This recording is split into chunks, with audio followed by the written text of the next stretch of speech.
and welcome back to the Happier Life Podcast. I'm Clare Deacon, and in today's episode, I want to talk about something that I know many of you will recognize immediately, even if you never quite got it put into words before. Do you ever feel like you're on hold in your own life? Not stuck exactly, not falling apart, but kind of paused. You're doing what needs to be done. You're showing up, you're functioning. On the outside, things probably look fine, maybe even successful. But internally, there's this quiet sense that something is waiting, or perhaps that you are waiting. If that resonates, you're very much in the right place because today we're going to be talking about what it really means to choose yourself and why so many intelligent, capable people feel like they need permission to do that in the first place. And as always, if anything I talk about today brings up questions for you, you're very welcome to reach out or leave a comment. These conversations are never really meant to be an end. They're not meant to be over when the episode is. There's a particular feeling that I want to name here because once you notice it, you can't really unnotice it. And that is that you're waiting, not waiting for time, because let's be honest, you've spent most of your adult life making time when it mattered, not waiting for confidence. You've built entire chapters of your life on doing things without feeling confident. But this time, waiting for permission, permission to choose yourself. And I don't mean that the Instagram quote sense of choose yourself and everything will magically align. I don't mean the kind of January energy where people announce bold intentions and new identities and ambitious goals only to quietly feel worse a few weeks later when life just doesn't cooperate in the way that you'd like it to. This isn't about declarations or reinvention. I mean, choosing yourself in the smaller, more uncomfortable ways, the ways that actually cost something. The moment you hesitate before saying no, the moment you adjust your needs because it feels easier than explaining them, the moment you notice that something doesn't quite fit anymore, but you carry on anyway because technically it still works. If you're listening to this, I'm not talking to someone who is fragile or lacking resilience. And I'm certainly not talking about you. I'm talking to you. You are intelligent. You are capable. You are emotionally literate. You have handled responsibility for a very long time. You've held a career or several. You've run businesses. You've led people. You've made decisions that carried real consequences. You've managed situations that required you to stay steady when things were anything but. You've been the one others rely on. And because of that, when something starts to feel off, it doesn't arrive as a breakdown, it arrives as friction, a low level resistance you can't quite explain. a sense of being slightly misaligned inside your own life, an awareness that continuing as you are now takes more effort than it used to.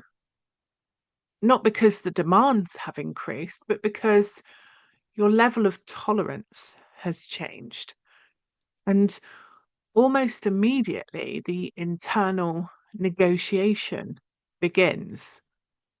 Nothing is actually wrong. I should be grateful. This is probably just a phase. I don't have a good enough reason to disrupt anything. So, along with these words, you make the decision to wait. You wait for a clearer signal. You wait for circumstances to change. You wait until it feels justified enough to act. I know this because I did it in my own life.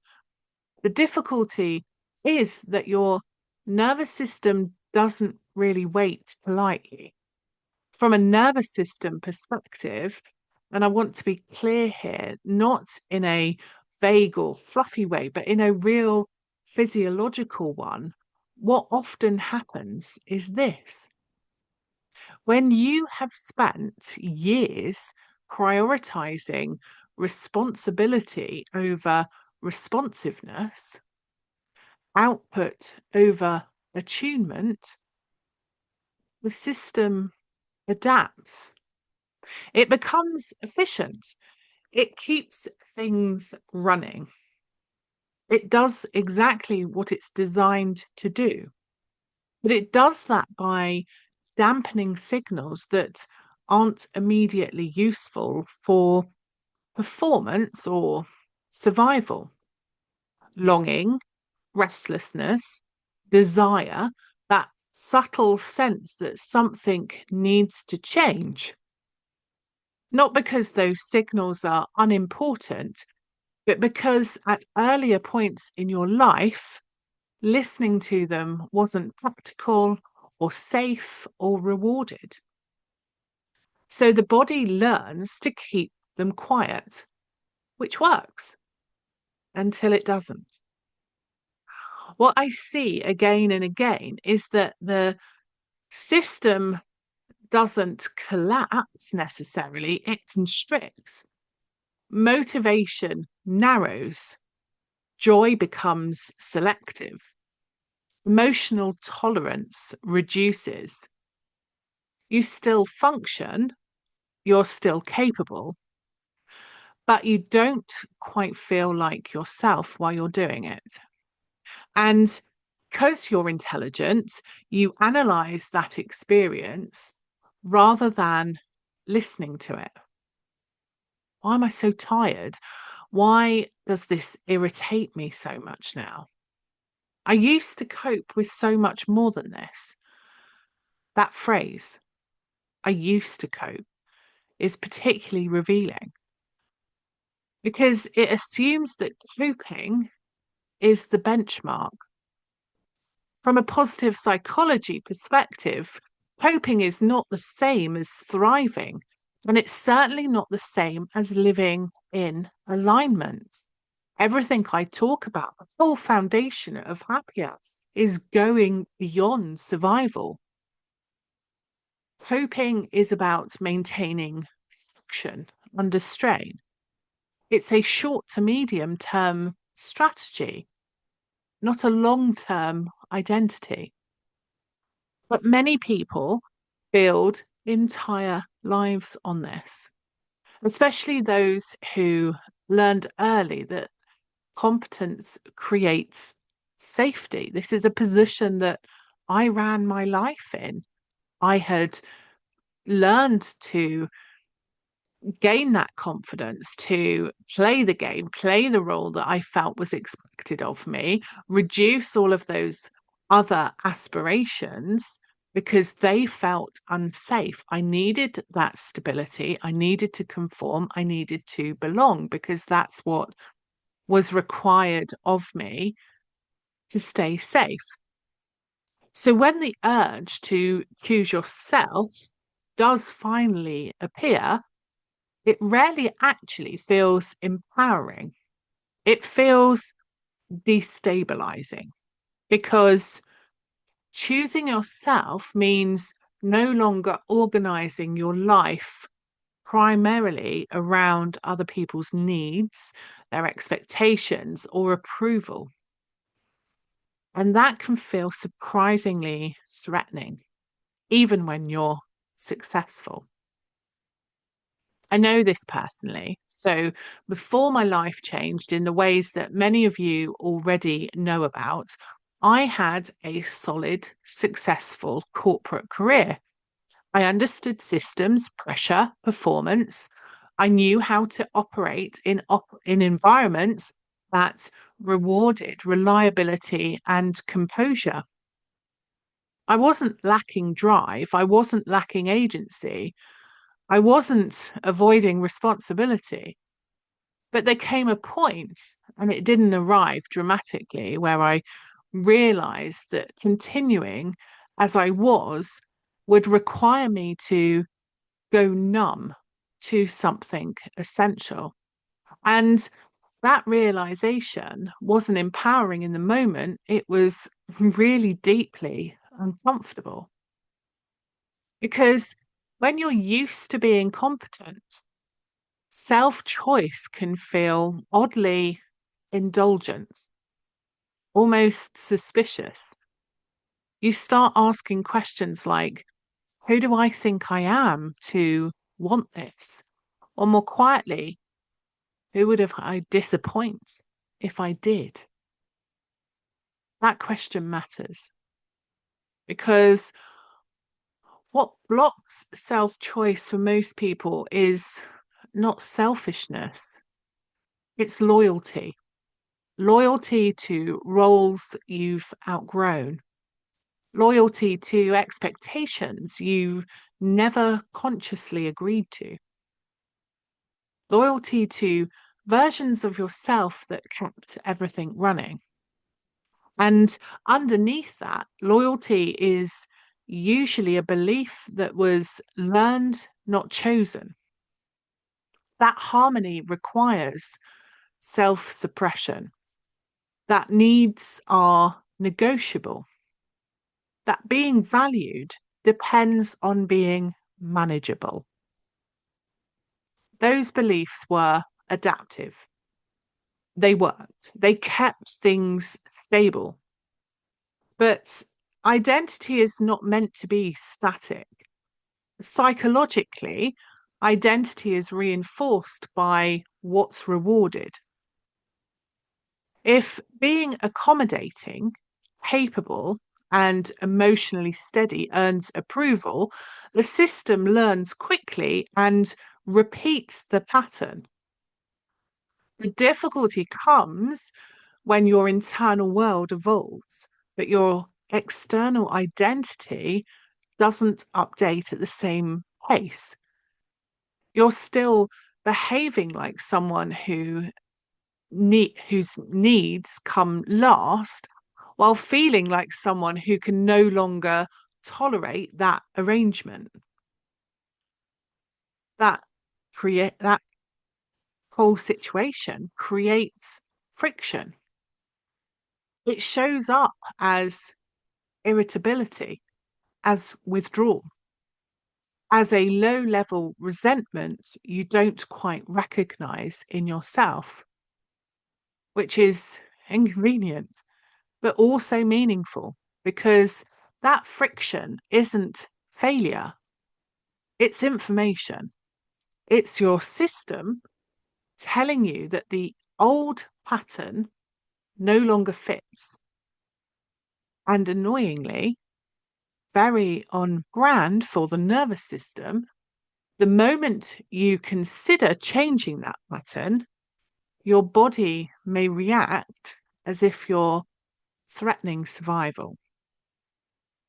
Anxiety when you say no, guilt when you prioritize yourself, a strong urge to explain, justify, or soften your boundaries.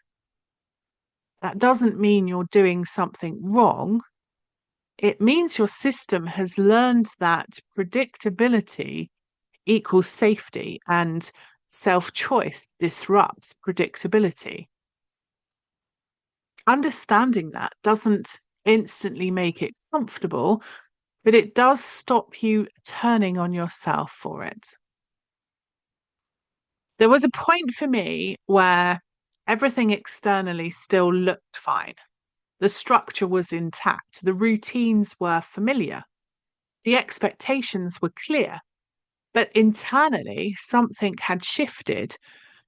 The same meetings felt heavier, the same conversations felt thinner, the same compromises felt more costly.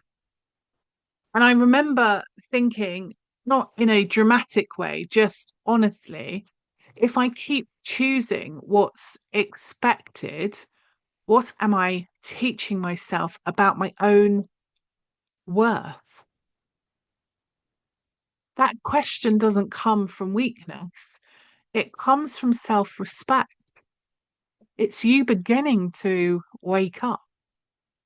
And self respect is rarely loud. It doesn't usually announce itself with bold exits or dramatic declarations.